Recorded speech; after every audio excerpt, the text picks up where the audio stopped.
Nosotros toda la semana pasada estuvimos escuchando este caso Procultura, donde estaban involucrando al presidente y a gente ligada al Frente Amplio, que fue al menos en lo que se montó en la prensa. Pero después uno revisaba mejores antecedentes y todo lo que tiene que ver con Procultura estaba más relacionado a la democracia cristiana que al Frente Amplio. Pero no es lo que quiero comentar. Yo quiero comentar el fallo de la Corte de Apelaciones de Antofagasta que resolvió un reclamo que había hecho la Fiscalía Un porque amparo, habían un pedido un amparo. amparo. Ah, perdón. Josefa Uneus, una de las personas que ni siquiera estaba como imputada, sino No, que era pareja de Alberto Larraín, ni siquiera testigo. no era testigo. Lo que pasa, incluso el tema es que ella estaba en una lista, perdón, en el mes de octubre se solicita al juzgado de garantía la autorización De Antofagasta. de garantía Antofagasta, se solicitan creo que la incorporación o en la investigación de 17 números de teléfono o 17 personas de interés. Entre medio, Alberto Larraín. Pero a Larraín le ponen un número de teléfono extra. Tienen como 3 números de teléfono que se le anotan. Y uno de ellos es de Josefina Uneus, pareja de Alberto Larraín, que hace 20 años tiene el mismo número de teléfono. Así que sospecha número uno.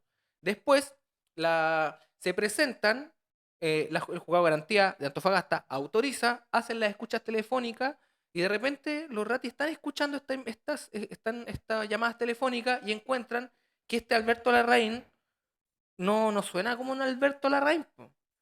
Y de hecho en el fallo la Corte de Apelaciones dice, mira, nosotros no sabemos cuál es la voz que tenga, el tono de voz que tenga Josefina Uneus, pero esto no parece ser Josefina Uneus, pues en ningún caso tiene relación O con la sea, es investigación. una voz de una mujer, dice. Exacto. Y no del poco Alberto Larraín, investigado que era Alberto Larraín. correcto. Entonces, es el strike 2. Y además, Dame, bueno, dame un ratito, Dani, sí, sí, ahí sí, para sí, sí, hacer sí. una pequeña explicación, como para que nos vean, puedan entender. ¿Por qué el juzgado de garantía Antofagasta se preguntarán? Porque los imputados, el imputado que es este psiquiatra, Alberto Larraín, no es de acá, evidentemente. Pero es porque acá en Antofagasta, al igual que en el sur, no me acuerdo si en Concepción o en Temuco, fueron los mayores casos de corrupción, la mayor De los cantidad casos de los fundaciones. casos fundaciones, Correcto. justamente. Entonces, por eso, como ya existía acá en investigación más acabada, existían, de hecho, hemos tenido, acuérdate que Alex Seremi de Vivienda en prisión preventiva, la expareja de la Catalina Pérez investigada, una concejala Claro. también investigada. Entonces existen muchos tomos respecto a los cuales, además, el Consejo de Defensa del Estado se ha querellado a propósito de esta fraude que salió con los fondos Procultura. Claro. Entonces, esa es la razón por la que podrían estar relacionadas las causas en las que las autorizaciones se piden acá, porque ya existían causas iniciadas. ¿Y qué se hace? Tal como tú dices, se solicita ante juzgado de garantía acá la interceptación telefónica de 17 celulares, en donde más de una línea pertenecía al foco investigado que él sí tenía calidad de imputado y que, como Daniel dice, es la expareja, o sea, es la ex cónyuge, ni siquiera están de manera actual. Claro.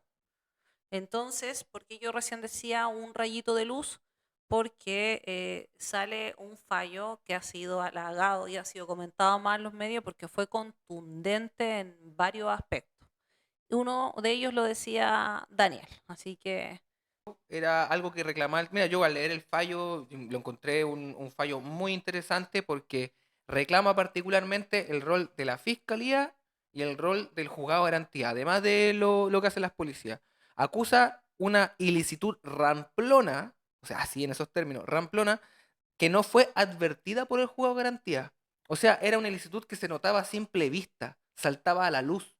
También reclaman que las explicaciones vertidas por parte de la fiscalía para sostener el argumento de por qué necesitaban ellos, en virtud del principio de objetividad, mantener la investigación sobre estas personas, a pesar de que no tenían nada que ver con Alberto Larraín, en términos de que no era Alberto Larraín la persona investigada, sino, o sea, perdón, es Alberto Larraín la persona investigada, no era efectivamente la persona de estos audios, es que acusaban que con las explicaciones la fiscalía subestimaba la inteligencia de la corte y de la población nacional. O sea, ¿por qué? Porque no les cabe en la cabeza a nadie de que si tú escucháis una voz que no aparece de hombre, es una voz que tiene toda la pinta de ser femenina, tú no seas capaz de advertir que efectivamente no es un hombre.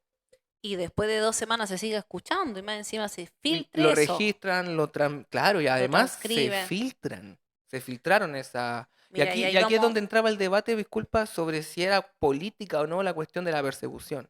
mira, vamos a leer ahí un párrafo de lo que estaba diciendo Daniel a propósito de comprobar que en definitiva la línea telefónica correspondía a una voz femenina, a un hombre. El fallo que acoge el amparo interpuesto por la defensa de Josefina Juneus precisamente dice que es la Ilustrísima Corte de Apelación de Antofagasta. Por lo mismo, no se pueden aceptar las explicaciones dadas en la vista del recurso cuando, invocándose el principio de objetividad, se pretende que el tribunal admita que los agentes policiales a cargo de ejecutar la medida intrusiva decretada tardaron casi 2 semanas en, comillas, advertir, comillas, comprobar, comillas, darse cuenta que el usuario de la línea interceptada no era el imputado Larraín, sino su ex cónyuge Josefina Juneus Lago. Lo cierto es que desconocemos, dice la Corte, el tono de la amparada y del imputado Larraín, pero resulta chocante aceptar que los funcionarios policiales fueran incapaces de descubrir que se trataba de una voz femenina y no masculina. Las explicaciones dadas subestiman no solo la inteligencia de los juzgadores, sino de cualquier ciudadano de la República y no pueden, desde luego, validar las actuaciones en referencia. Bueno, Unos cachetazos ahí, pues. no, terrible, porque le dice a la policía, oye, ¿cómo no se dan cuenta? Le dice a la jueza, oiga, jueza, ¿usted cómo no se da cuenta? Y la fiscalía, oye, pero ¿cómo no se dan cuenta? O sea, sí, el criterio de los tres estamentos está profundamente en duda. Cuando después el tribunal, en otra parte de la sentencia, compara esta situación con prácticas de tiempos oscuros de la República, en donde los agentes del Estado vulneraban los derechos humanos. O sea, no dice la dictadura, pero por favor. Sí. Entonces, Es que ahí también ahí hay impone un el tema, deber de fundamentación. Y eso correcto. es principal. También lo voy a leer. Dice, el especie no solo se ha infringido la obligación general de fundamentación que ordena el artículo 36 del Código Procesal Penal, todo y cada uno de los requisitos y obligaciones que impone el artículo 222, que es el que permite precisamente la interceptación telefónica, porque es una medida intrusiva, sino que se han Claro. validado actuaciones policiales al amparo de quien dirige la investigación propias de tiempos pretéritos de la República, donde las garantías fundamentales de los ciudadanos eran vulnerados por los propios agentes del Estado. ¿Qué importa acá? Y esto es súper relevante. O sea, yo también cuando vi el fallo y cuando lo comentaron, me dio mucho gusto porque ya se había transformado en una mala práctica en hacer este tipo de resoluciones que son tipo y que no dicen nada, que no están fundamentando, porque precisamente la obligación de fundamentación es una garantía para nosotros como litigantes, como ciudadanos, porque a partir de una mala fundamentación surge de hecho el derecho del recurso. ¿Y por qué? Porque si se te está autorizando una medida tan intrusiva, lo mínimo que puede hacer el tribunal es darse cuenta si se verifican los requisitos que la misma Corte dice que está en el artículo 122 para. O sea, acá los fundamentos por los que se había autorizado, con los que se había hecho llegar en definitiva a esta persona que ni siquiera estaba citada como testigo, porque se podría a las 2 semanas haber dicho, mira, ¿saben qué? Después de escuchar bla, bla, bla, fiscal tal cosa. Porque ese es el trabajo de la policía. Una vez que le diligencian estas órdenes de investigar, decirle, mire, nosotros descubrimos, vimos, bla, bla, bla, y a partir de eso. Pero existen premisas que a mí me da mucha rabia que esté ocurriendo, que son falacias, porque ya existe una desfachatez por parte del mismo órgano persecutor de presentar como ciertas situaciones que no lo son o que pudiesen ser dudosas por respecto a las cuales todavía no existe una verdad asentada como un hecho, como ellos mismos lo exigen, a propósito de las sentencias cuando dicen, ah, ya que se comprobó los hechos. No, acá son suposiciones y la relación que hacían con el teléfono de esta psiquiatra, que ahí también podemos relacionarlo con la persecución política, porque además se filtró información súper confidencial, súper delicada y médica de antecedentes psiquiátricos del presidente de la República, que podamos mirar lo que sea, Correcto. pero es un tema que no puede ser, Es po. sumamente Es y autoritario, digo, delicado. en ese sentido, y a todo esto el fallo también tiene una línea contra Fiscalía y dice, oye, no puede ser que la Fiscalía se esté comportando como policía. O sea, Sí, y eso también un buen tirón de oreja para la Fiscalía, justamente por lo que decías tú. sigamos comentándolo eso. Mira, lo voy a leer para que sigamos con eso, porque eso a mí me parece, pero No, si maravilloso. estuvo bueno el Todo fallo, muy bueno el véalo, véalo. fallo. Dice, ahora bien, desde ya resulta extraño que el acusador institucional se comporte como policía y no ajuste su actuación a la legalidad vigente. Más anómalo resulta que la jueza de garantía no advirtiera la ilicitud ramplona devenida en el actuar de los agentes policiales y decidiera acceder a la petición fiscal con una resolución formato que validó las graves vulneraciones de garantías que hoy se denuncian. No, en ese sentido, creo que un fallo que nos ayuda mucho a nosotros para defender garantías democráticas Sí, y debido proceso. y creo que también le pone límites a la fiscalía en el Sí, sentido de que van a tener mucho más cuidado, o uno esperaría que ahora tuvieran más cuidado y que no acreditaran, porque, mire, para la gente que nos ve y que no está relacionada con el mundo jurídico, sepa usted que el Ministerio Público tiene todas las facultades para investigar lo que sea. O sea, ellos, por ejemplo, podrían oficiar a Entel y decir, oye, ¿desde cuándo se usa esta línea? Bla, bla, bla, con qué cuenta se paga, de qué forma se paga, y a ellos le dan toda esa información, porque por mandato constitucional, pueden pedir. precisamente, quien investiga para bien o para mal es el Ministerio Público. Entonces, es insólito que la conexión que se haya hecho a través de, es con otro dato sensible, que ni siquiera hemos hablado de eso, que se haya hecho a partir de la línea de Josefina Juneus, era a partir de un informe de ICOM. Imagínate, o sea, metiéndose también en Ah, eso y a mira. partir de eso diciendo que ese número correspondía precisamente a la RAIN Sí. por informe de ICOM.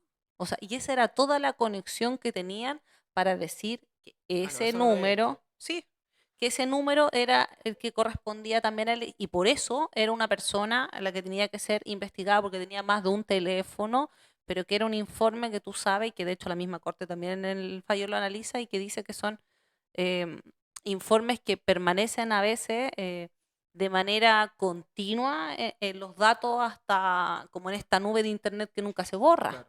Entonces, ¿cómo frente a una medida que es tan intrusiva, el Ministerio Público contando con amplias facultades para poder oficiar, investigar, tomarse un poco más de tiempo, no lo realiza? Y se basta, porque cuando fue el alegato, el fiscal que alegó dijo que una abogada asistente fiscal, siempre cortando, tú sabías, el paño por el lado más fino, había obtenido esa relación a través de el informe que habían acompañado, y ese informe resulta ser este certificado de morosidad de DICOM. Oh, qué ordinario. Imagínate, Qué ordinario. nada más, Está o sea, bien. no... Y ¿sabéis qué? Y por último, bueno, no sé, vos, ¿por qué no citáis a declarar? ¿Me entendí? O sea, la presunción de inocencia por ningún lado. Y eso es lo que este fallo está diciendo, oye, a ver, espérate, o sea, ¿en qué momento la balanza se tornó tanto hacia un lado que quien investiga está actuando como si estuviésemos en el sistema antiguo, que es de una manera incriminatoria, Claro. acusatoria, como policía? Y no viendo en definitiva que puede existir una duda, que es lo que garantiza el artículo 340 de nuestro Código Procesal Penal, y precisamente todo nuestro sistema procesal penal está dado para eso. O sea, si existe una duda razonable, el fiscal tiene que ceder y se tienen que realizar diligencias para acreditar, por eso yo siempre digo, tanto lo adverso como lo perverso.